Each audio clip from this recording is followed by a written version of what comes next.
संत रामपाल जी महाराज एक ऐसे महान संत जिन्होंने अपनी सतभक्ति, तत्व ज्ञान, करुणा और सेवा के बल पर समाज में नई मिसाल कायम की है।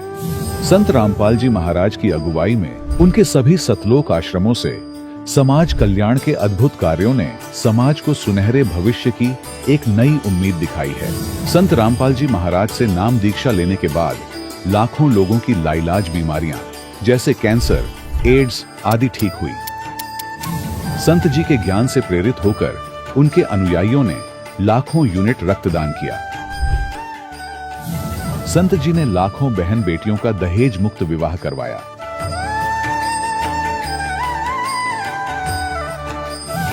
संत जी ने लाखों लोगों का नशा छुड़वाया, करोड़ों उजड़े परिवार बसे। संत जी के आश्रमों में समागम के दौरान निःशुल्क नेत्र चिकित्सा, दंत चिकित्सा प्रदान की जाती है। संत रामपाल जी महाराज द्वारा समय समय पर पर्यावरण संरक्षण के उद्देश्य से बड़े स्तर पर वृक्षारोपण किया जाता है। संत जी ने जरूरतमंदों को तत्काल राहत पहुंचाने के लिए एम्बुलेंस सेवा शुरू की। संत जी अपने अनुयायियों को देहदान के लिए प्रेरित करते हैं, जिससे मानवता की सेवा और चिकित्सा क्षेत्र में सुधार हो सके। संत रामपाल जी महाराज के सभी आश्रमों में हर रोज निःशुल्क भंडारा आयोजित किया जाता है, जहां हर वर्ग, हर जाति और हर धर्म के लोग एक साथ बैठकर भोजन करते हैं।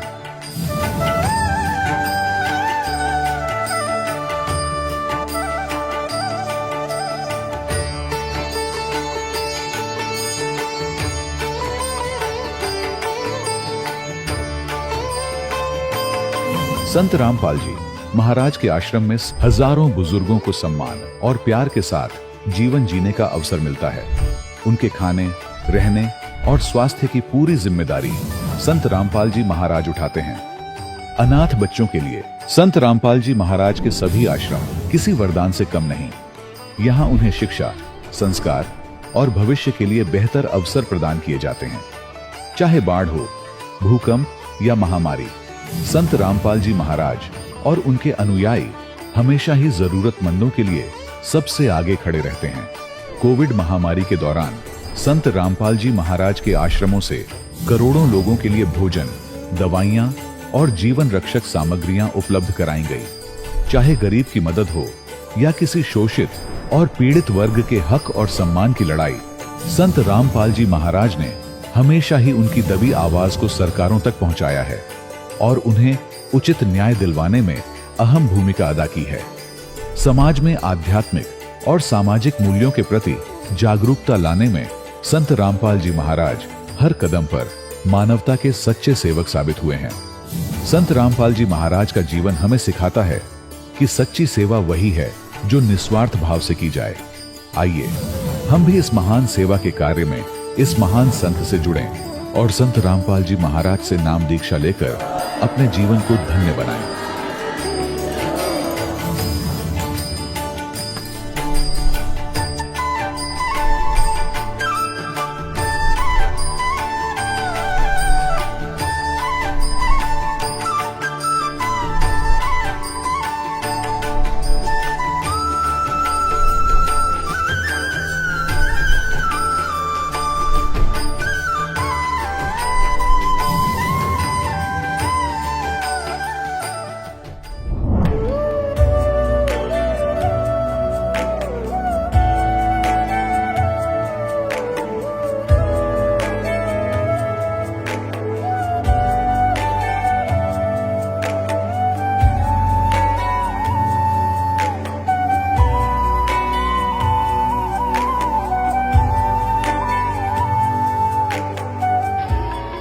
प्रभु राम, देव भगवान, अल्लाह, खुदा, ईश आदि नाम एक ही शक्ति के हैं।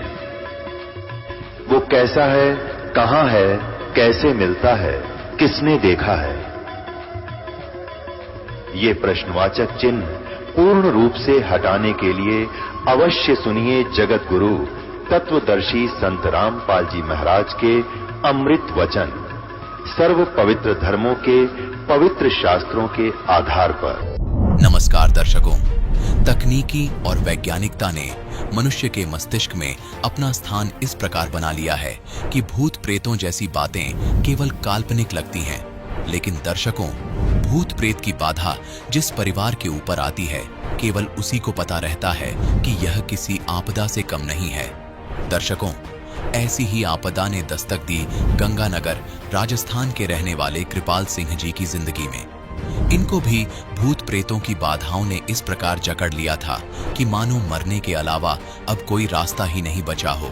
दर्शकों, लेकिन कहते हैं ना, जब आपको पूर्ण संत मिल जाता है तो भूत प्रेत की बाधा ऐसे छूमंतर हो जाती है जैसे सूरज उगने के बाद अंधेरा मिट जाता है। दर्शकों, आज संत रामपाल जी महाराज की शरण में आने के बाद कृपाल जी का कहना है कि मैं पूर्ण रूप से सुखी हूँ और अब मुझे किसी भी प्रकार की कोई भी भूत प्रेत की बाधा नहीं है। दर्शकों, अब यह जानते हैं कि संत रामपाल जी महाराज ने आखिर कृपाल सिंह जी को कौन सी जड़ी दे दी जिससे इनके जीवन में इन्हें इतने सुख मिले। सुनते हैं कृपाल सिंह जी की कहानी, उन्हीं की जुबानी। जी नमस्कार। नमस्कार जी। जी क्या नाम है आपका? कृपाल सिंह जी।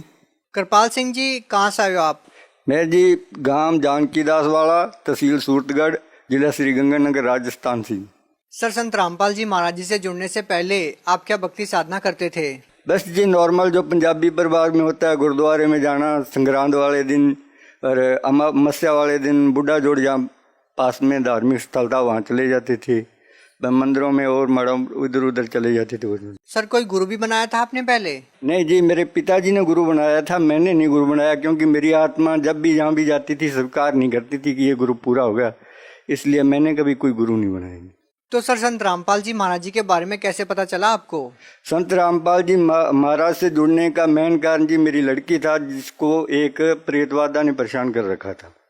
मैंने हर जगह से इलाज कराया, उसका कहीं से कोई इलाज नहीं हुआ। आखिर में मेरे से उस प्रेतवादा का झगड़ा भी हो गया। बोला जी मैं इस लड़की को मारूंगा। मैंने कहा जी मेरे जीते जी तू इस लड़की को नहीं मार सकता। बोला क्यों नहीं मार सकता, तू मेरा क्या कर लेगा? मैं कुछ भी करूं, चाहे आपको इस लड़की को जो है मारने नहीं दूंगा मैं।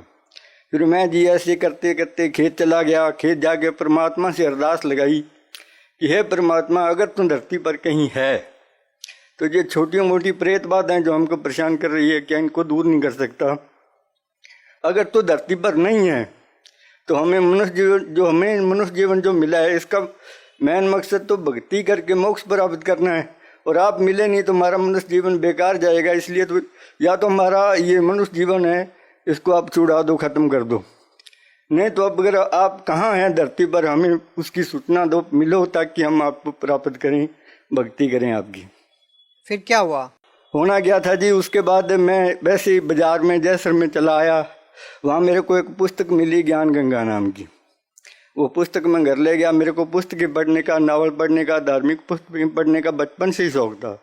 तो मैं ज्ञान गंगा घर ले गया। उसके मैंने पहले वाले सिर्फ 3 पेज पढ़े थे जी, जिसमें लिखा था ब्रह्मा विष्णु महेश के माता पिता कौन है, दुर्गा का पति कौन है। वे पढ़ने के बाद में मेरी आत्मा ने स्वीकार कर लिया कि ये जो पुस्तक लगने वाला संत है, ये पूरा गुरु हो सकता है। फिर मैंने पीछे मास्टर राम कुमार जी का लिखा हुआ एक इंटरव्यू था, वो पढ़ा। उसमें भी उसने बता रखा था जी मेरे ऐसे प्रेत बाधा थी, ठीक हो गई। उसके बाद मैंने कुछ नहीं देखा। उसी दिन से मैंने मेरे पिताजी से बात की, उनको बताया जी आप गिराधा स्वामी वाले तो ये कुछ कर नहीं सकते इस प्रेत बाधा का। तो मैं इस संत रामपाल जी से बरवाड़ा जाके नाम दीक्षा लेना चाहता हूँ। तो मेरे पिताजी ने मेरे को इजाज़त दे दी और मैं 31 जुलाई 2011 को जाके आश्रम में नाम दीक्षा ली। नाम दीक्षा लेने के बाद में उस समय सत्संग खत्म हो चुका था जिस दिन मैं गया। सर, संत रामपाल जी महाराज जी सभी पवित्र धर्मों के ग्रंथों के बारे में बताते हैं। आप सिख समाज से बिलोंग करते हो, क्या संत रामपाल जी महाराज जी गुरु ग्रंथ साहिब से भी कुछ बताते हैं? हाँ जी, जैसे गुरु ग्रंथ साहब में जो संत रामपाल जी महाराज जैसे बताते हैं पूरे गुरु के बारे में, ब्रह्मा विष्णु महेश के बारे में कि इनका जन्म मृत्यु होता है, पूरे गुरु के बिना मोक्ष नहीं है, ऐसा गुरु ग्रंथ साहब में गुरुवाणी में भी लिखा हुआ है। जैसे हमारे सिख समाज के जो भी ग्रंथी हैं या मतलब जिसको हम महापुरुष मानते हैं, वो वाणी तो बताते हैं लेकिन उनका अनुवाद गलत करते हैं। जैसे गुरु ग्रंथ साहब में हम हमेशा ये सुना करते थे कि पूरा गुरु आराधिए, पूरा पाइए नाम, और पूरे के गुण गाऊं ऐसी कोई बाणी है। तो वो सतगुरु रामपाल जी महाराज ने दिखाया कि जब तक आपको पूरा गुरु नहीं मिलेगा, वेदों से शास्त्रों से पूरा गुरु कौन होता है, क्या पहचान है। संत रामपाल जी महाराज जी जो ज्ञान बताते हैं, आपने उनके ज्ञान को अच्छी तरह से समझ के उनसे नाम दीक्षा ली, लेकिन साथ साथ में आपने एक अपने दुख के बारे में बताया कि आपके बच्ची को भूत प्रेत की बाधा थी, 12 साल की बच्ची थी उस समय आपकी। क्या संत रामपाल जी महाराज जी से जुड़ने के बाद उस समस्या से आपको निजात मिली?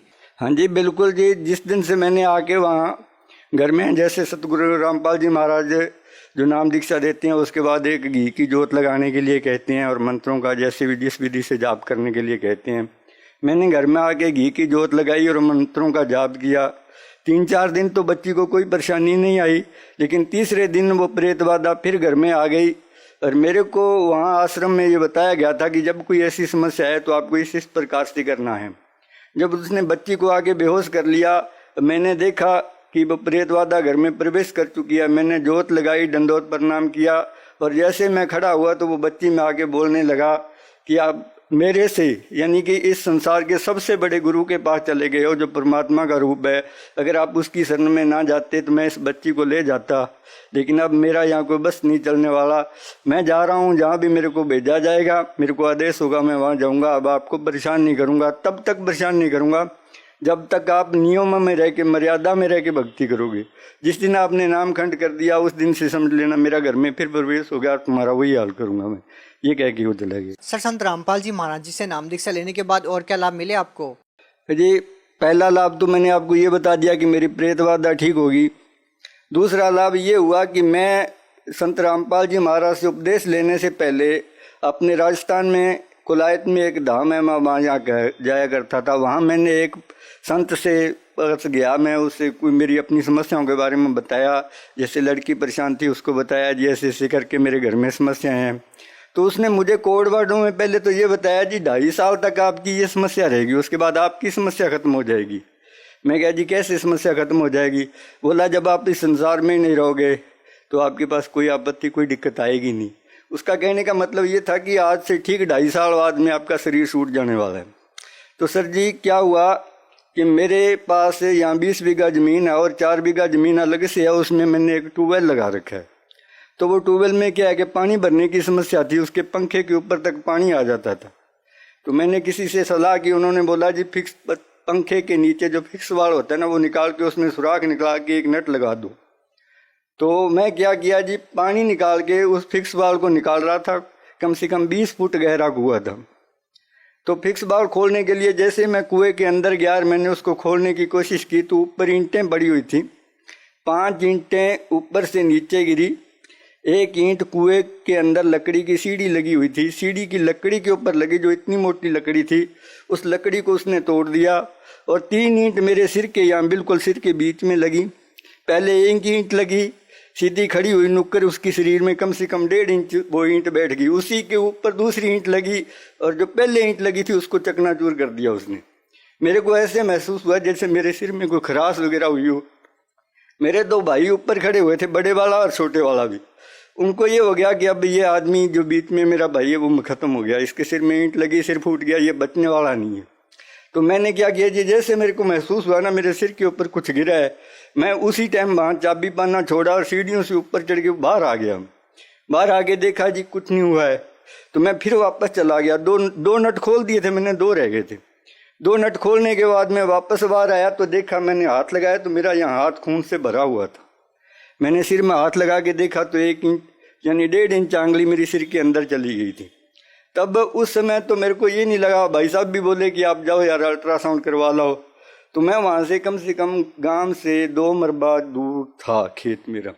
घर तक आते आते मेरे को प्रेरणा हो गई जी, मैंने संत रामपाल जी महाराज से नाम ले रखा है। आज मेरी मौत थी, 2.5 साल पूरे हो गए जो उस पामिस्ट ने उस संत ने बताए थे।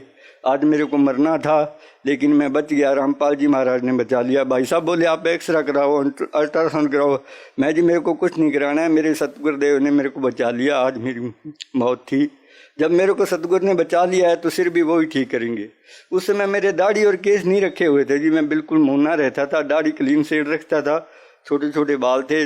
डॉक्टर के पास, जो गांव में हम डॉक्टर होते हैं उनके पास गया, उससे कटिंग करवाई, उसे उन्होंने थोड़ा बहुत ट्रीटमेंट किया, जितना भी उन्होंने मना कर दिया, बोला जी मैं ज़्यादा तो कुछ कर नहीं सकता, टांके लगवाने पड़ेंगे, ये है वो है, तो आपको सूरतगढ़ जाना पड़ेगा। मैं कहा आप जितना कर सकते हो कर दो।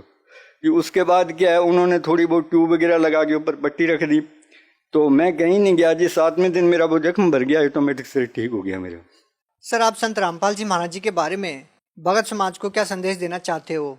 सर मैं संदेश तो नहीं दे सकता जी, कोई भी भक्त संदेश तो परमात्मा ही देते हैं। मैं तो सिर्फ प्रार्थना कर सकता हूँ कि सतगुरु रामपाल जी महाराज के अनेक चैनलों पे सत्संग आते हैं, उन सत्संगों के नीचे चैनल में पट्टी चलती है पीले रंग की, उसमें फ़ोन नंबर वगैरह होते हैं, तो आप उस फ़ोन नंबर पे संपर्क कीजिए।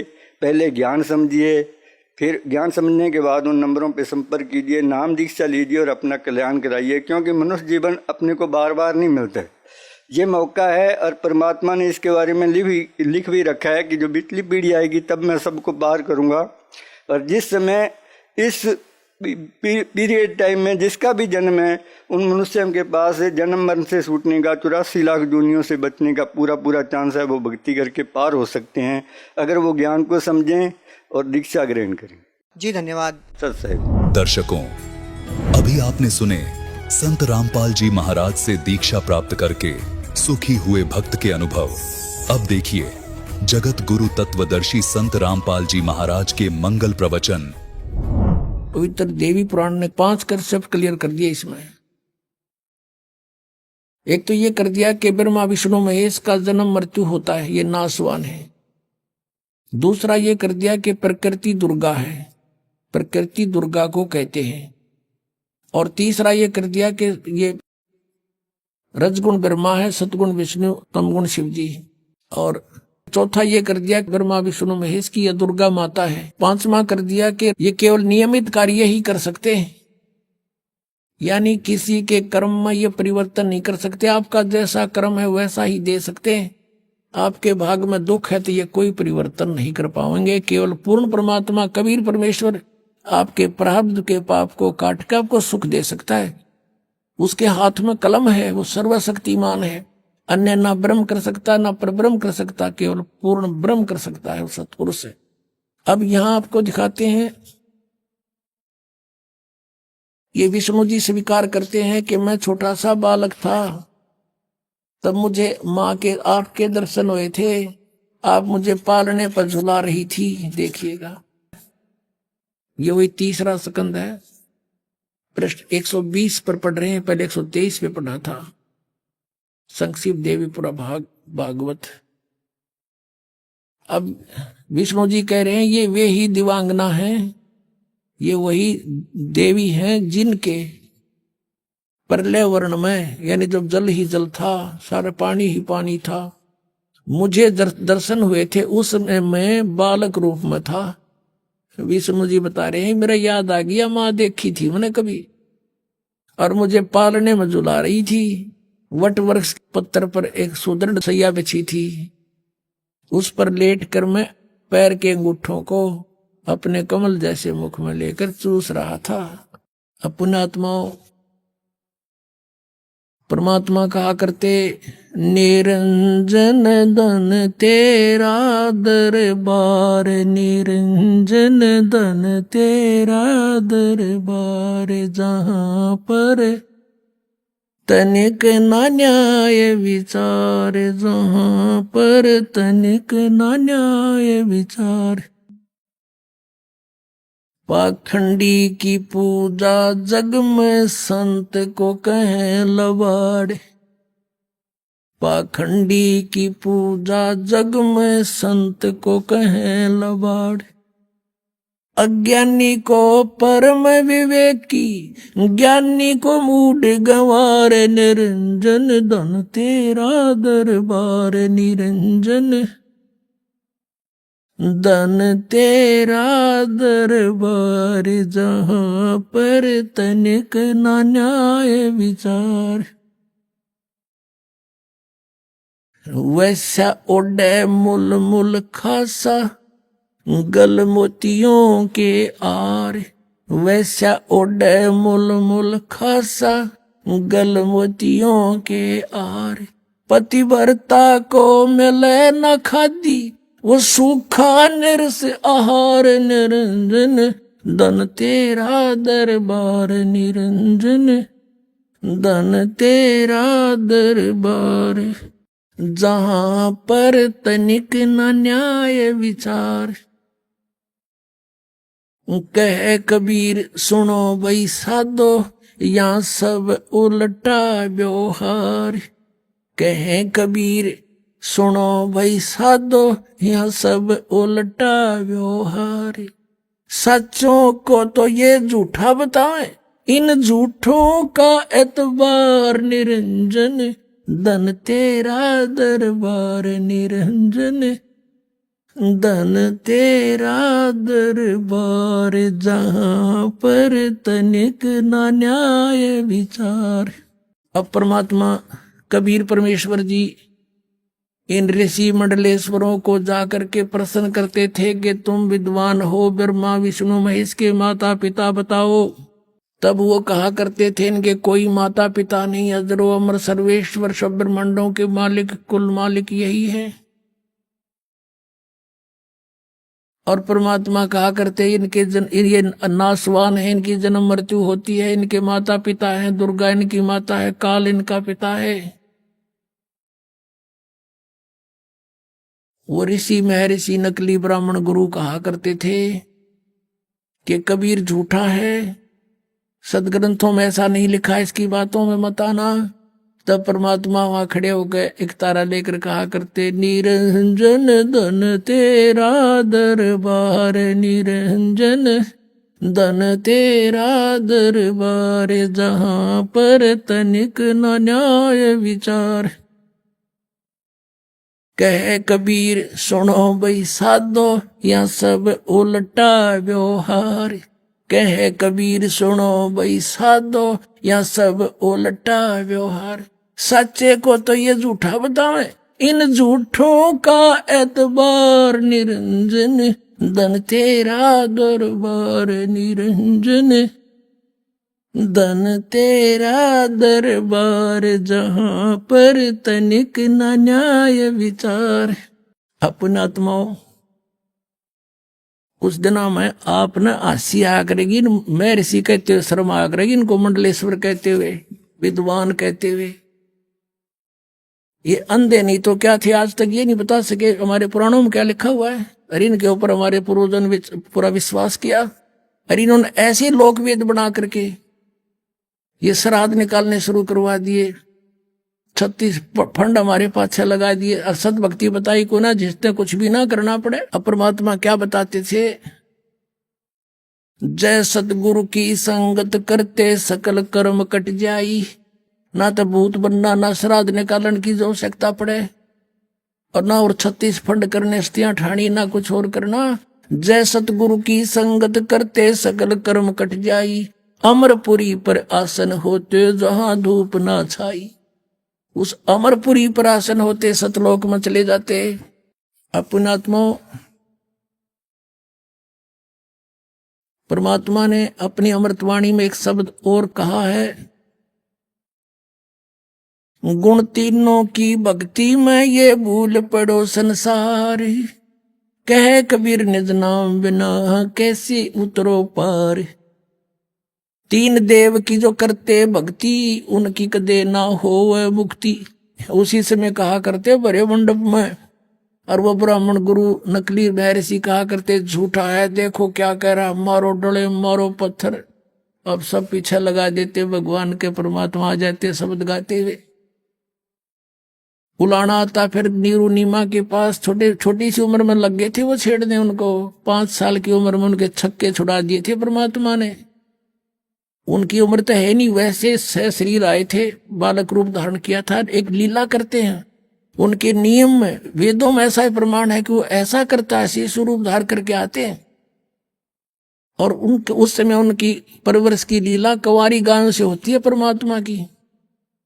और 600 साल पहले ये लीला भगवान करके जा रहे हैं, जो आज वेद गवाही दे रहे हैं। तो who is God? Kabir is God. अपने आत्माओं, आपका सौभाग्य है कि आपको इस बिचली पीढ़ी के समय मनुष्य जीवन प्राप्त है। और उससे भी सौभाग्य आपको ये मार्ग मिल गया किसी भी तरीके से, कि चाहे कोई दुखी आया, चाहे कोई वैसे परमात्मा की चाह में आया, किसी प्रकार भी यहाँ पर आ गया, वो रंग गया इस रंग में, ये सत्कर मान लेना। और देखो कितना अच्छा मौसम है, सर्दी तो खूब है, लेकिन परमात्मा ने भी घाट निकाल रखी। नीचे अपने बच्चा गद्दे बिछा रखे, 3-3 किलो की रजाई उड़ा रखी। और सुनो ध्यान से, मालिक की अमर कथा आज तक कभी सुनी भी कोई ना सपने में। 3-3 घंटे तो हम फिल्म देखें 4 दिन में आंख पड़ के, और 3-3 फिल्म देख लिया करते एक दिन एक रात में। 100 रुपये लाग रहे, सारी ये देखांगे। हम वो माल दिखा था। अरे पुणात्मा, ये अमृत वचन कदे सपने में भी ना सुने थे, और नो तो कदे सोच भी नहीं सकते थे अमृत ज्ञान हमें मिलेगा। वो खजानाज खोल दिया भगवान ने, लूट लो लूटा जाता है, लूट सको तो लूट लो, यू राम नाम की लूट, पीछे फिर पछताओगे प्राण जाएंगे छूट। अब परमात्मा ने ये शब्द बोला कि 3 देव की जो करते भक्ति उनकी कदे ना हुआ मुक्ति, गुण तीनों की भक्ति में ये भूल पड़ो संसार, कह कबीर निज नाम बिना कैसे उतरे पार। परमात्मा को अशिक्षित कहा करते थे, और सब वेदों और पुराणों का निष्कर्ष अपने अमृतवाणी में उन्होंने लिखा हुआ है। 3 गुण की भक्ति, रजगुण ब्रह्मा, सदगुण विष्णु, तम गुण शिव जी। अब ये बात सीधी समझ में ना आवे, इन पुराणों से आएगी, आपको दिखाते हैं। पुण्यात्माओं, हम एक रोजगार प्राप्ति के लिए अपने बच्चों को अब कितना प्रेरित करते हैं। कॉलेज या स्कूल में जाते हैं, वहां भी 8 घंटे 6 घंटे पढ़ कर आते हैं। आते ही फिर कहते ट्यूशन पर जाओ बेटा बेटी, और वो फिर ट्यूशन पर जाते हैं। फिर कहते होमवर्क करो अपना बैठकर। तब कितना 2 रोटी का साधन बनता है 12 वर्ष पढ़कर। और हमने वो कल्याण करवाना, परमात्मा पाना, उसके लिए समय निकालना पड़ेगा आप जी को। और वही निकालेंगे जो इस बात से परिचित हो जाएंगे। जैसे किसान फसल बोता है, और ये हरियाणा पंजाब राजस्थान का ये क्षेत्र, और ये जनवरी और फरवरी और दिसंबर का महीना किसान खेतों में गेहूं बीज देता है। हमने देखा, हमारे अमरदास का भी जन्म किसान परिवार में हुआ। वहां देखा करते थे, हम बालक से थे, हम तो रजाई भी ओढ़ लेते और ऊपर खेस भी डाल लेते जब हमारे पिताजी निकल कर जाते थे खेतों में। रात्रि के समय खेतों में नहर का जल, सिंचाई के लिए जल देने के लिए, उस समय शीत लहर चलती, छोटी छोटी कभी फुहार भी आ जाती, लेकिन किसान वापस कदम नहीं हटाता। इतनी अंधेरी रात में कांटे भी लग जाते हैं, नमूनिया भी हो सकता है, कुछ भी हो सकता है, कोई हिंसक पशु भी सामने टकरा सकता है, लेकिन वो पीछे नहीं हटते। वो उस सिंचाई को करके ही आते हैं रात्रि में। उनको पता है यदि आज चूक किया तो फिर 10-15 दिन में नहर का पानी उपलब्ध होगा और ये फसल सूख जाएगी, मेरे बालक भूखे मरेंगे, मैं भी भूखा मरूंगा। तो वो व्यक्ति इस काम को कर सकता है। इतने कठिन कार्य को आम व्यक्ति नहीं कर सकता, जिसको ज्ञान नहीं, जो परिचित नहीं उस प्रोसेस से। तो पुण्यात्माओं, इस प्रोसेस से जो परिचित हो जाएगा वो ये कठिन परिश्रम करेगा। ये कठिन नहीं है परमात्मा के पाने के लिए। तो देखा आपने, शेख फरीद ने उल्टे लटके तप करे राज त्यागे, और यहाँ तो रजाई ओढ़ के भगवान की कथाएं तो सुननी है। ये कठिन परिश्रम किए है। तो इसलिए आप जी को इतना ये दास चाहता है, इतना तैयार कर दूं, आप उल्टे नहीं हटो, इस आप करके छोड़ो इस काम को, इस जीवन का लक्ष्य पूरा करो। इसलिए ये ज्ञान आपके अंदर फीड किया जाता है। ये ज्ञान आपको टेकन नहीं देगा, फिर देख लेना। और ये ज्ञान ही लास्ट में आधार हो जाके 10-5 वर्ष में सारे ढीले हो लेंगे। ये जो आज 25-30 साल के हैं, 50-40 वर्ष के 20 साल में, 60 साल के 65 साल के और इनकी लागी गर्दन नलन फिर ने सब दिख जाएगा कि बाड़ा कुछ नहीं। और स्पीड तो भक्ति करो चलो सतलोक में। और वैसे ज्ञान होने के बाद बच्चे बचपन से ही ज्यादा, छोटी आयु के ज्यादा लगन लगाते हैं। तो अब सभी के लिए एक सुअवसर खुल गया है। बालक भी भक्ति कर सकते हैं, युवा भी कर सकते हैं, और बुजुर्गान दस कति अपना स्थान निकट दिखाई देगा अब कि ठीक है बच्चे, जो काम था हमारा अपना पूरा हुआ, लेकिन यूं भी तो काम आवश्यक रहेगा। जो जरूरी था उसका एरियर निकालना बुढ़ा ने और तगड़े होकर करनी भक्ति। तो अब आपको तो इसमें थोड़ा बहुत समय ज्यादा भी सत्संग में लग जावे तो खुशी मनाना। पुण्यात्माओं को तो ऐसी उमंग उठनी चाहिए कि आगे के प्रसंग होगा, और कितनी बार सुन ले इस कथा को उतनी प्यारी लगनी चाहिए आपको। जैसे स्वस्थ व्यक्ति सुबह भी खाना खाता है, शाम को भी खाता है, उतना ही स्वादिष्ट लगता है, और ये जो अस्वस्थ हो जाता है उसको फिर शाम को रुचि नहीं बनती, तो समझो बीमार हो लिया। तो इसी प्रकार ये आत्मा जब जिनकी पाप कर्मों का ज्ञान का बुखार जिनका जबर हट गया तो उनको भूख लगी रहती है। किसी दिन भी सुबह भी सत्संग उतना ही प्यारा लगना चाहिए, शाम को भी उतना ही प्यारा लगता है, तो आप स्वस्थ हो, अन्यथा आपके ऊपर फिर से कोई पाप कर्म का दबाव बन गया है। तो जैसे बुखार युक्त व्यक्ति को, जबर युक्त व्यक्ति को भूख नहीं लगती, मीठी रोटी भी कड़वी लगती है, किशमिश भी कड़वी लगती है, मनुखा दाख सेब संतरे भी कड़वे लगते हैं, तो उसका ट्रीटमेंट क्या है? कड़वी कैप्सूल खाने पड़ेंगे। मलेरिया हो गया किसी को तो कड़वी गोली खानी पड़ेगी, फांके मारने पड़ेंगे, ना चाहते हुए भी खानी पड़ेगी, तब वो रोग उसी से कटेगा। फिर देखना वो रोटी स्वाद लगेगी। ऐसे ही ये सत्संग के वचन वो कुनीन भी साथ ही काम करते हैं। किसी को अरुचि होती है तो भी समझ लेना कि वो गड़बड़ है आज, तो इसको रुचि और रुचि से सुनना चाहिए, ना चाहते हुए भी सुनते ही रहना चाहिए। कुछ देर में अपने आप एकदम आपके अंदर रुचि जागृत होगी। अब आपको दिखाते हैं तीनों देव की जो करते भक्ति, उनकी कदे ना हो मुक्ति। 600 वर्ष पहले भगवान कह के गए कबीर जी, और आज हमारी गीता जी बता रही है ये कि इन तीनों देवताओं की भक्ति किस टाइप के आदमी करते हैं। देखो पहले ये सिद्ध करते हैं गुण किसे कहते हैं। मार्कंडे पुराण है, संक्षिप्त मार्कंडे पुराण, गीता प्रेस गोरखपुर से प्रकाशित है। इसके भी 123 पृष्ठ पर आपको दिखाते हैं।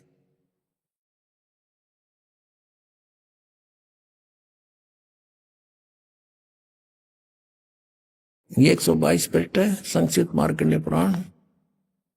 यहां से प्रारंभ है। मार्कंडे ऋषि बोले, मुने, ये इन्हीं का प्रकरण चलता रहा। यहां आ जाते हैं 123 पृष्ठ पे।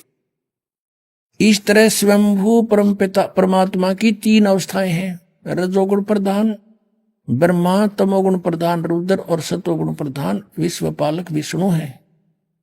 ये ही 3 देवता हैं और ये ही 3 गुण हैं। गुण तीनों की भक्ति में ये भूल पड़ो संसार, कह कबीर निज नाम बिना कैसे उतरे पार। यही 3 देवता हैं, यही 3 गुण हैं। कंसेप्ट क्लियर हुआ। फिर भी और कंसेप्ट क्लियर करते हैं।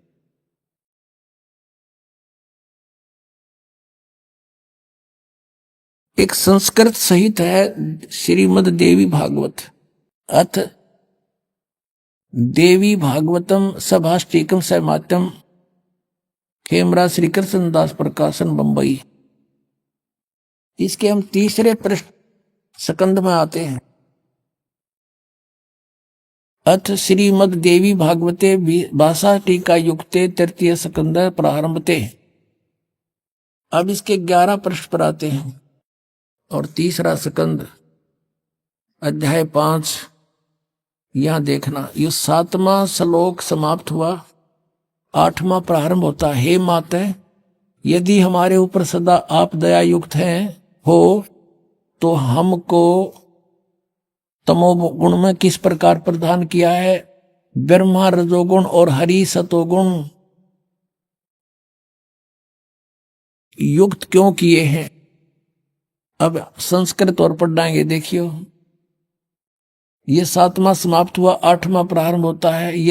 यदि दया धर्मना न सदा अंबिके, यदि आप दयालु हमारे ऊपर है दुर्गा है अंबिके, कथम अहम विहित है। शंकर जी कह रहे हैं कि कथम अहम विहित है, किस प्रकार मैं बना दिया, तमोगुण है। और कमल जय, कमल से उत्पन्न होने वाले ब्रह्मा को रजगुण संभव, सुवित किमु सतोगुण हरि, और विष्णु जी को आपने सतोगुण क्यों बना दिया। इति सिद्धम रजगुण ब्रह्मा सतगुण विष्णु तमगुण शिव जी। अपनात्मो श्रीमद भगवद गीता में आपको दिखाते हैं कि तीनों गुणों त्रिगुणमयी माया, रजगुण ब्रह्मा, सदगुण विष्णु, तमगुण शिव जी की जो पूजा करते हैं उनको क्या उपमा दे रखी है इस पवित्र ग्रंथ में, देखिएगा। श्रीमद् भगवत गीता, गीता प्रेस गोरखपुर से प्रकाशित है। जयदयाल गोविंद का इसके अनुवादक है। अध्याय नंबर 7 के अब ये 7वां अध्याय है। इसमें गीता ज्ञानदाता कहता है कि पार्थ, अनन्य प्रेम से मुझ में आसक्तित, मेरे प्राण होकर योग में लगा हुआ, जिस प्रकार से संपूर्ण विभूति बल ऐश्वर्य युक्त गुणों युक्त सबके आत्म रूप समग्र यानी पूर्ण रूप से मुझको संशय रहित जानेगा, उसको सुन। इतने ऐसा ज्ञान सुना दूंगा जो तुम मुझे अच्छी तरह समझ जाए मैं क्या हूँ, मेरी क्या स्थिति है। अब दूसरे में क्या कहता है कि मैं तेरे लिए इस विज्ञान से तत्व ज्ञान को पूर्णतः कहूंगा, जिसको यू तत्व ज्ञान नहीं है, इस ज्ञान को सीधा है जानकर संसार में फिर कुछ भी जानने योग्य शेष नहीं रह जाता। फिर देखो इसमें कहा है कि हजारों मनुष्यों में कोई एक मेरी प्राप्ति के लिए यत्न करता है, नहीं तो अन्य देवताओं की पूजा करते रहते हैं। यत्न करने वाले योगियों में भी कोई एक मुझको तत्व से यथा रूप से जानता है, यानी को एकादश जानता मुझको। और फिर देखो ये दोनों प्रकृति बताई है इसमें 7वें अध्याय के 4-5 में। पृथ्वी जल अग्नि वायु आकाश मन बुद्धि और अहंकार भी इस प्रकार, ये 8 प्रकार से विभाजित ये मेरी प्रकृति है, ये जड़ प्रकृति है। और ये 8 भेद वाली तो अपरा अर्थात जो जड़ प्रकृति, ऊपर वाली जड़ प्रकृति है। और हे महाबाहो, इससे दूसरी जिससे यह संपूर्ण जगत धारण किया जाता है वह जीव रूपा वह है मेरी चेतन प्रकृति जान, ये दुर्गा है। दुर्गा एक भक्त बुजुर्ग सा था, 70 वर्ष की आयु का है, अब भी था कि वह भी भक्त है, लेकिन वो कहते हैं भगत तो बन जाते हैं, लेकिन गुरुजी के वचनों पर अविश्वास करता है तो भक्त नहीं। कारण क्या है कि हम उन संतों पर ऋषियों पर पहले विश्वास ब्लाइंड फेथ कर चुके हैं, जिनका ज्ञान आज एक आने का नहीं पाया इस परमात्मा की तत्व ज्ञान की रोशनी में। तो अब सभी वकील बन गए, इस दास को भी संशय की दृष्टि से देखते हैं। पुणात्मा ये अपना नोट कर लेना, किसी भी कोने में हृदय के में दास जो वचन बोलेगा उसने 100 बार तोल लियो पक्के पाओगे। आपने भूल के भी ये नहीं सोचना चाहिए कि ऐसे कैसे यहाँ नहीं हो सकता, ऐसा नहीं हो सकता। आप बालक हो, यह आध्यात्मिक मार्ग है, इसको समझना आपके बस की बात नहीं। आप इतना ही समझो जैसा दास आपको समझाना अब चाहे, और आपके रूबरू कराता हूं और फिर भी संशय रहता तो आप अपनी बालक बुद्धि समझ लेना, दास के वचन पर अविश्वास ना करना। तो उस बुजुर्ग के अविश्वास हो गया, अपने आप में विद्वान पाक रहा। एक दिन मुझे लिख कर दे दिया कि आप झूठ बोलते हैं, दुर्गा को प्रकृति नहीं कहते। तो इससे सिद्ध था कि उसने ये वचन नहीं सुन रखे दास के कहीं पर भी। इतना क्लियर कर देता है जो ध्यान से सुने, या तो याद खा कर सो जाता था। तो मैंने उससे फिर वो पूछा, मैं कहा भी आप बात करें, सुन मेरी, आपने मुझ पर विश्वास नहीं, विश्वास कैसे हो, ये कहीं नहीं लिख रखा। मैंने कहा फिर आप आज के बाद यहां मत आना, आप जा सकते हैं। उसको आश्रम से अलाउड नहीं रखा। वजह ऐसे नालायक आदमी, जब आपने गुरुजी पे विश्वास करे, प्रत्यक्ष दिखाता हूं और अच्छा प्रमाण दिखाता हूं, चला गया वो फिर 2 महीना के बाद आया, यहां से आया तो उसको वापस कर दिया कि नहीं, ऐसे अनाड़ी व्यक्ति की यहां आवश्यकता नहीं है। उसने फिर मुश्किल माचगी समझ में आ गया, देखा सचमुच में तो गलती कर दी, और भक्तों ने उसको प्रमाण दिए, कहाँ अंधे हो रहे हो तुम, फिर सत्संग क्या सुनते थे, तुम तो खा के सो जाता होगा फिर सत्संग में। फिर उसने देखा, फिर क्षमा याचना की, कहने लगे जी हम तो बालक हैं, बेशक मैं अपने आप में घना समझदार बुद्धिमान समझू था, और आपके वचन पक्के पाए। तो पुण्यात्मा हो, ये सत्कर मान लेना, दास जो बोलेगा सारी साची होंगी। तो अब ये कंसेप्ट हो गया क्लियर कि प्रकृति दुर्गा को कहते हैं। शिव पुराण ने कति क्लियर कर दिया। पुण्यात्माओं, परमेश्वर ने स्वयं ही आकर के हमें ज्ञान बताया है, और उस ज्ञान के बिना सब जो हमने सुना था वो पूरा ज्ञान था। कहते हैं भक्ति मुक्ति के दाता सतगुरु, भटकत प्राण फिरंदा, उस साहिब के हुक्म बिना नहीं तरवर पात हिलंदा। उस परमात्मा की असीम रजा आपके ऊपर हुई है। जब तक ये प्राणी परमेश्वर की शरण ग्रहण नहीं करता, तब तक तो ये अपना प्रारब्ध ही भोग रहा होता है। शुभ कर्म करने की चेष्टा भी करता है तो विधि ठीक ना होने से वो यूजलेस होती है। और अपना शेष जो संस्कार है वही पूरे कर रहा होता है। जिसमें पूर्ण परमात्मा की शरण में ये प्राणी आ जाता है, मर्यादावत चलता है, सतनाम का सिमरण करता है, गुरु जी के से प्राप्त उपदेश का विधिवत श्रवण करता है, फिर उसका सब कार्य परमात्मा से ही होता है। अभी आपने सुने संत रामपाल जी महाराज के मंगल प्रवचन। आइए अब सुनते हैं संत रामपाल जी महाराज से नाम दीक्षा लेकर सतभक्ति करके अद्भुत लाभ प्राप्त करने वाले अनुयायी के विचार। दर्शकों, नशा एक ऐसी लत है जो व्यक्ति को अपने जाल में इस प्रकार जकड़ लेता है कि व्यक्ति चाहकर भी इस जाल से नहीं निकल पाता। इसी जाल में फंसे थे हरियाणा के अंबाला जिले के रहने वाले ऋषिपाल जी, जो सभी प्रकार का नशा करते थे। नशे की वजह से इनके घर में गृह क्लेश की समस्या बनी हुई थी। दर्शकों, आपको यह जानकर हैरानी होगी कि ऋषिपाल जी की माताजी संत रामपाल जी महाराज से जुड़ी हुई थीं और ऋषिपाल जी अपनी माताजी का विरोध किया करते थे। वे कई बार संत रामपाल जी महाराज के प्रति अपशब्द भी बोल दिया करते थे। लेकिन आज यह बात अपने आप में ही आश्चर्यजनक है कि ज्ञान गंगा पुस्तक के कुछ पन्ने पढ़ने मात्र से ही ऋषिपाल जी का नशा पूर्ण रूप से छूट गया और ये संत रामपाल जी महाराज की शरण में आ गए। दर्शकों, यह जानना रोचक है कि जो व्यक्ति कभी संत रामपाल जी महाराज के विषय में अपशब्द बोलता था, वह आज उनके विचारों को अपनाकर भक्ति मार्ग पर चल पड़ा। आखिर संत रामपाल जी महाराज के कौन से विचारों ने ऋषिपाल जी को प्रभावित किया और इन्हें संत रामपाल जी महाराज की शरण में आने के लिए प्रेरित किया? आइए सुनते हैं ऋषिपाल जी की कहानी उन्हीं की जुबानी। नमस्कार सर। नमस्कार जी। सर, क्या नाम है आपका? ऋषिपाल। ऋषिपाल जी, आप कहाँ से हैं? मेरा गांव जोली है जी, डिस्ट्रिक्ट अम्बाड़ा, हरियाणा से।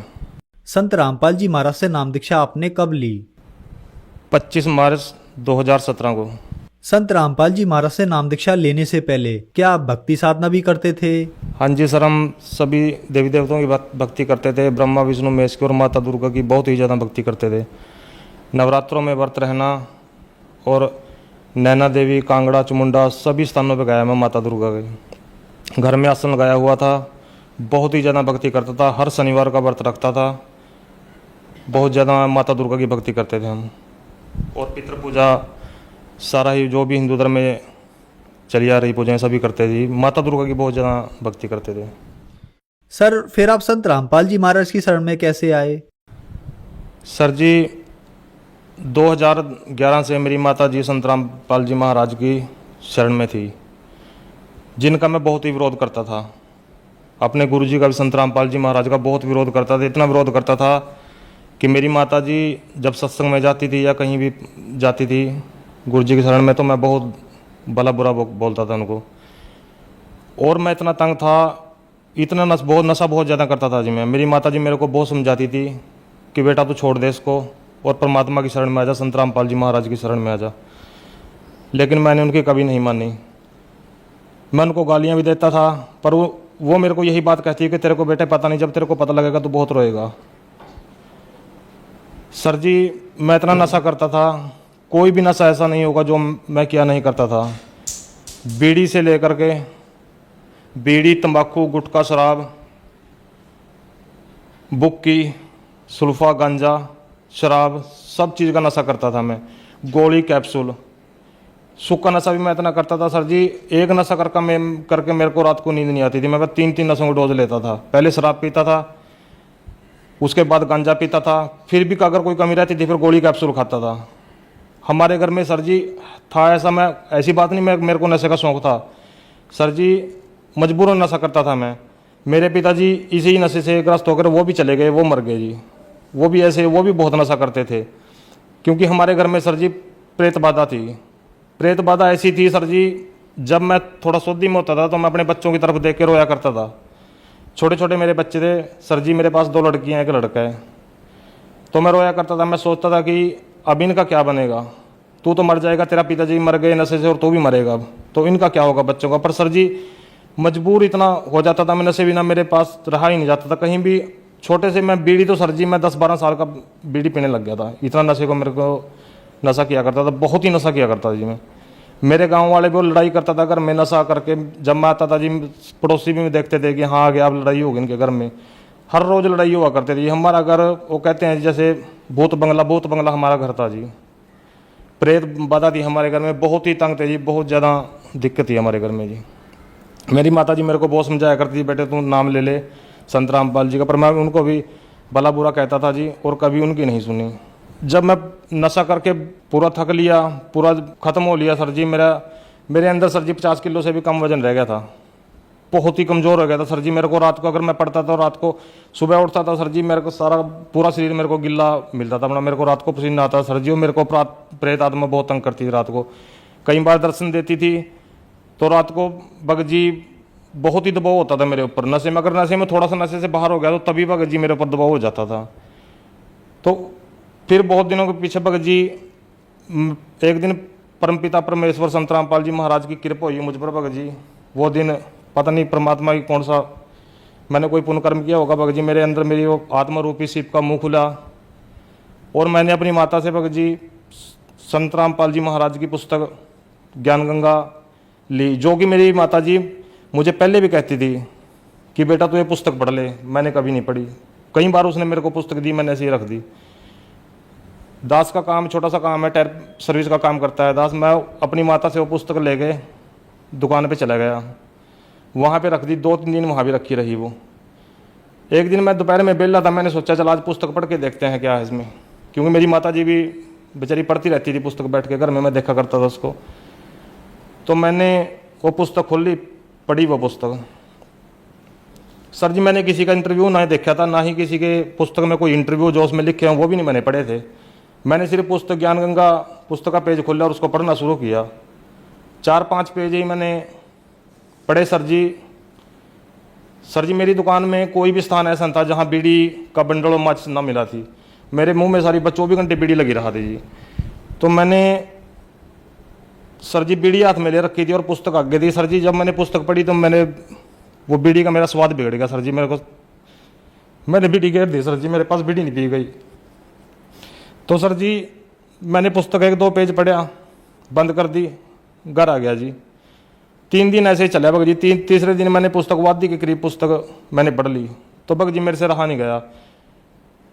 मेरे मामा जी हैं जो, उन्होंने भी संत रामपाल जी महाराज के से नाम दीक्षा ली हुई है। मैंने उनके पास फ़ोन किया और अपनी माता जी को कहा कि मैं नाम लेना चाहता हूँ। तो उन्होंने कहा कि आ जाओ। मैं अपने मामा जी के पास गया, वो मेरे को लेकर कुरुक्षेत्र गए। वहाँ पे जाकर मैंने संत रामपाल जी महाराज से नाम दीक्षा ली। संत रामपाल जी महाराज से नाम दीक्षा लेने के बाद क्या आपको लाभ भी प्राप्त हुए? सर जी बहुत लाभ प्राप्त हुए, बहुत ज़्यादा जी। एक तो सर जी मेरी पत्नी थी, जब से हमारी शादी हुई थी वो बीमार ही थी जी।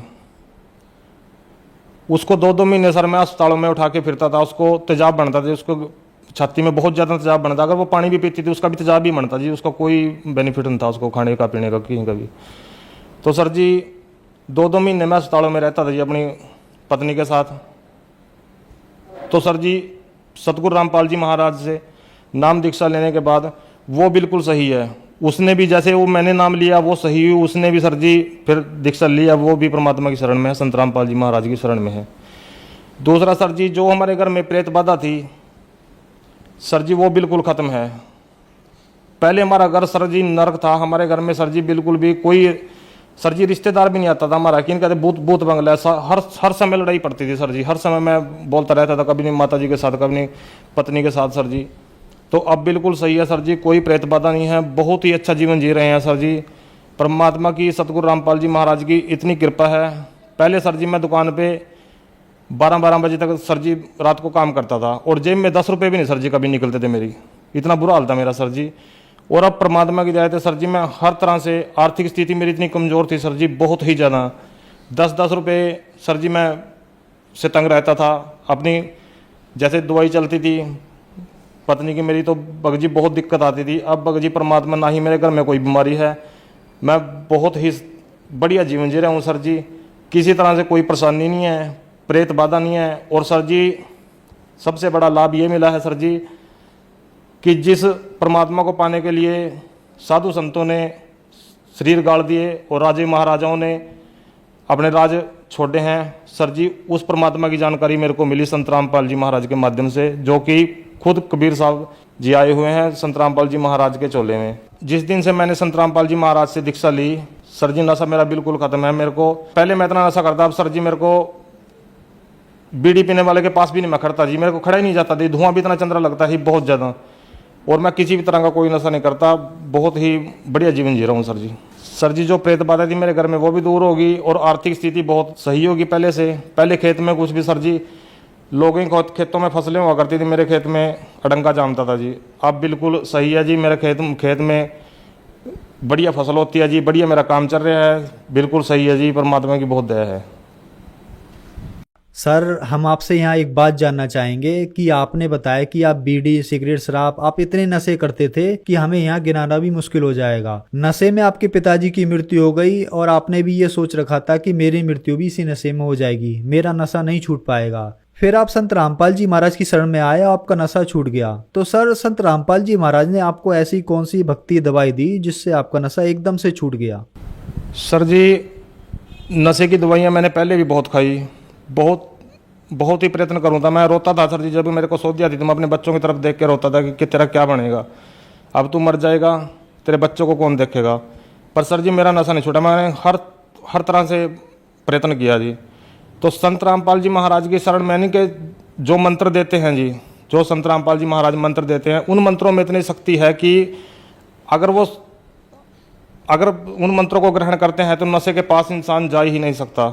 ये मेरा पक्का तजुर्बा है जी, क्योंकि सर जी मैं ये सोचता हूँ, मेरा पक्का तजुर्बा है कि जैसे अगर मैं सुधर गया नशे से तो कोई भी सुधर सकता है, क्योंकि मेरे से ज़्यादा नशा मैं नहीं करता, कोई करता होगा जी।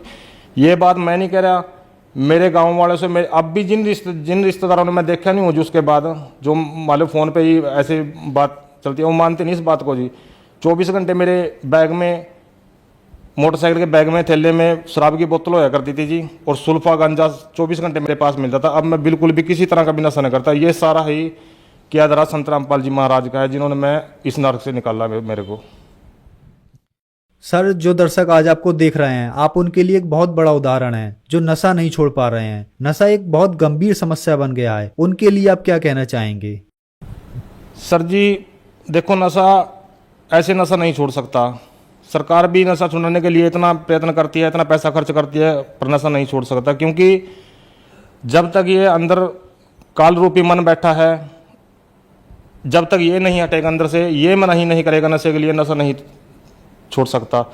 और ये मन नहीं तब करेगा जब संत रामपाल जी महाराज की शरण में आएंगे, क्योंकि यही वो सुप्रीम पावर हैं, यही वो परमात्मा हैं जो नशे से इंसान को निकाल सकते हैं। नहीं तो नशे से, मेरे पिताजी सर्विस में थे, पढ़े लिखे थे, मैं तो इतना पढ़ा लिखा नहीं हूँ, मेरे पिताजी पढ़े लिखे भी थे, सर्विस में भी थे, हम उनके बच्चे थे, वो भी रोते थे हमको देख के जी कि मैं मर जाऊंगा, मेरे बच्चों का क्या होगा। पर सर जी वो मर ही गए, नशा नहीं उनके पास छूटा जी। डॉक्टरों ने भी जोर लगा लिया, उनको करते करते उनको टीबी की बीमारी हो गई थी सर जी। डॉक्टरों ने इतना जोर लगाया कि बीड़ी छोड़ दो सर जी, वो बीड़ी भी नहीं छोड़ सकते, शराब तो कहाँ छोड़ देंगे, बीड़ी भी नहीं वो छोड़ सके सर जी, वो मर के निकले। तो संत रामपाल जी महाराज ही इस नशे से छुटकारा दिला सकते हैं, नहीं संसार में कोई ऐसी दूसरी पावर नहीं है जो इस नशे से बाहर निकाल सकती है इंसान को। सर, संत रामपाल जी महाराज से नाम दीक्षा कैसे ली जा सकती है? आज कई चैनलों पे संत रामपाल जी महाराज के सत्संग आता है, उसके नीचे पीली पट्टी चलती है, उस पर नंबर है, उनसे कांटेक्ट करके संत रामपाल जी महाराज से नाम दीक्षा ले सकते हैं। धन्यवाद सर। सत साहिब। संत रामपाल जी महाराज एक ऐसे महान संत जिन्होंने अपनी सतभक्ति, तत्व ज्ञान, करुणा और सेवा के बल पर समाज में नई मिसाल कायम की है। संत रामपाल जी महाराज की अगुवाई में उनके सभी सतलोक आश्रमों से समाज कल्याण के अद्भुत कार्यों ने समाज को सुनहरे भविष्य की एक नई उम्मीद दिखाई है। संत रामपाल जी महाराज से नाम दीक्षा लेने के बाद लाखों लोगों की लाइलाज बीमारियां जैसे कैंसर, एड्स आदि ठीक हुई। संत जी के ज्ञान से प्रेरित होकर उनके अनुयायियों ने लाखों यूनिट रक्तदान किया। संत जी ने लाखों बहन बेटियों का दहेज मुक्त विवाह करवाया।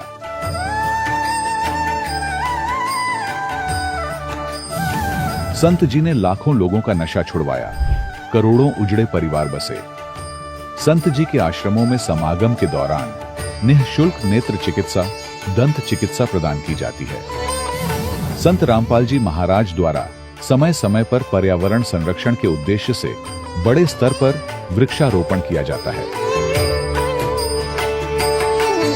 संत जी ने जरूरतमंदों को तत्काल राहत पहुंचाने के लिए एम्बुलेंस सेवा शुरू की। संत जी अपने अनुयायियों को देहदान के लिए प्रेरित करते हैं, जिससे मानवता की सेवा और चिकित्सा क्षेत्र में सुधार हो सके। संत रामपाल जी महाराज के सभी आश्रमों में हर रोज निशुल्क भंडारा आयोजित किया जाता है, जहां हर वर्ग, हर जाति और हर धर्म के लोग एक साथ बैठकर भोजन करते हैं।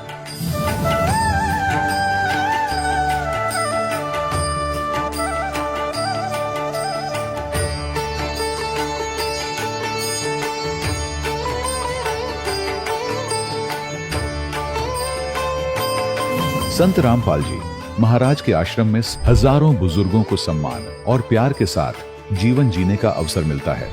उनके खाने, रहने और स्वास्थ्य की पूरी जिम्मेदारी संत रामपाल जी महाराज उठाते हैं।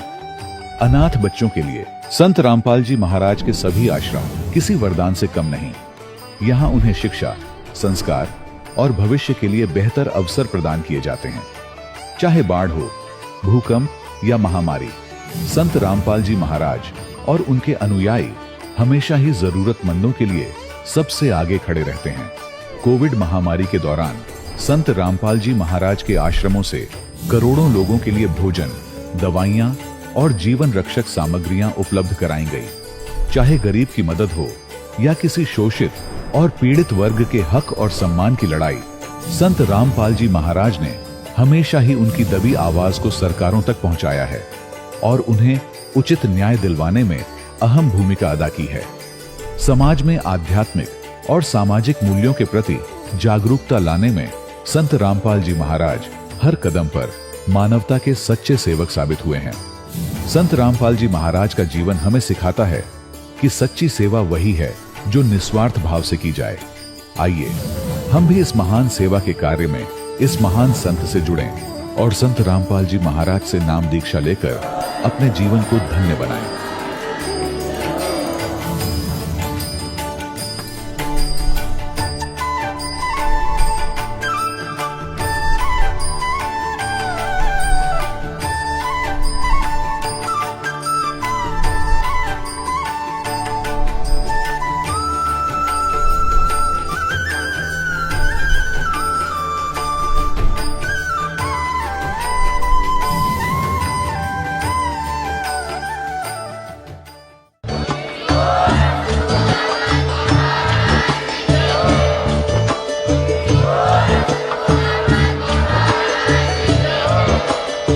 सुन रहे थे जगत गुरु तत्वदर्शी संत रामपाल जी महाराज जी के मंगल प्रवचन। अधिक जानकारी के लिए विजिट कीजिए हमारी वेबसाइट www.jagatgururampalji.org।